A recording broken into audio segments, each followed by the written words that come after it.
أعوذ بالله من الشيطان الرجيم.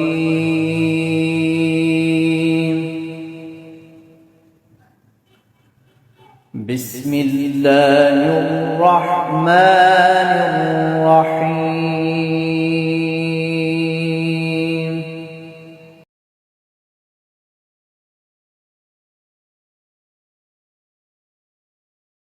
نحمده ونصلي على رسوله الكريم اما بعد فاعوذ باللہ من الشیطان الرجیم بسم اللہ الرحمن الرحیم. قل یا عبادی الذین، آپ کہہ دیجئے اے میرے بندو وہ جو آمنو ایمان لائے ہو، اتقوا ربکم تم ڈرو اپنے رب سے، للذین ان لوگوں کے لیے احسنوا جنہوں نے اچھے عمل کیے، فی ہذہ الدنیا اس دنیا میں، حسنتاً بلائی کے، وارض اللہ واسعہ اور اللہ کی زمین کشادہ ہے، انما یوفی الصابرون پس وہ پورا دیا جائے گا صبر کرنے والوں کو، اجرہم ان کا اجر، بغیر حساب بغیر حساب کے۔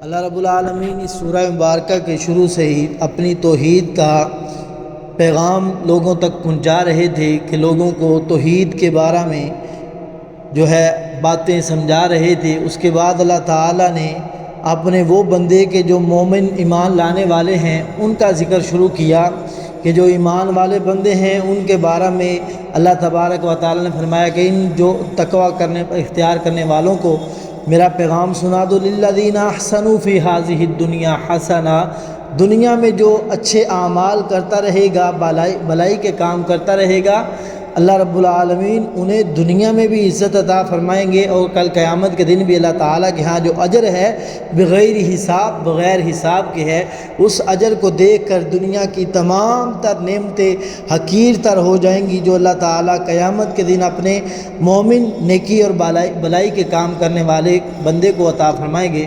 قل انی امرت، آپ کہہ دیجئے بے شک میں حکم دیا گیا ہوں، ان اعبد اللہ، یہ کہ میں عبادت کروں اللہ تعالیٰ کی، مخلصا لہ الدین، خاص کرتے ہوئے اس کے لیے بندگی کو۔ اب اللہ تعالیٰ نبی پاک علیہ السلام کو یہ بات بتلا رہے ہیں کہ اے میرے پیغمبر، یہ جو آپ کی توحید کو سننے کے بعد پھر بھی آپ پر ایمان نہیں لاتے تو ان کو اپنا پیغام سنا دو کہ میں تو دنیا میں آیا ہوں ان اعبد اللہ، تاکہ میں اللہ تعالیٰ کی عبادت کروں، اللہ تعالیٰ کی عبادت میں لگا رہوں، مخلصاً خالص ہو کر، یکسوئی والا ہو کر۔ جب اللہ کو ماننا ہے تو پھر اللہ تعالیٰ کو ماننے کے بعد کسی اور کو ماننا قطعاً بھی جو ہے اس کی اسلام اجازت نہیں دیتا۔ فرمایا کہ خالص ہو کر اللہ تعالیٰ کی عبادت کرنی چاہیے، اس کے سوا کسی کا کوئی اپنے ذہن میں کوئی جو ہے بات نہیں لے کے آنی چاہیے۔ وَأُمِرْتُ، اور میں حکم دیا گیا ہوں، لِأَنْ أَكُونَ أَوَّلَ الْمُسْلِمِينَ، یہ کہ میں ہو جاؤں پہلا مسلمان، یعنی اللہ تعالیٰ کا مطیع و فرما بردار۔ قُلْ إِنِّي أَخَافُ، آپ کہہ دیجئے بے شک میں ڈرتا ہوں، إِنْ عَصَيْتُ رَبِّي، اگر میں نے نافرمانی کی اپنے رب کی، عذاب یوم عظیم، بہت بڑے دن کے عذاب سے۔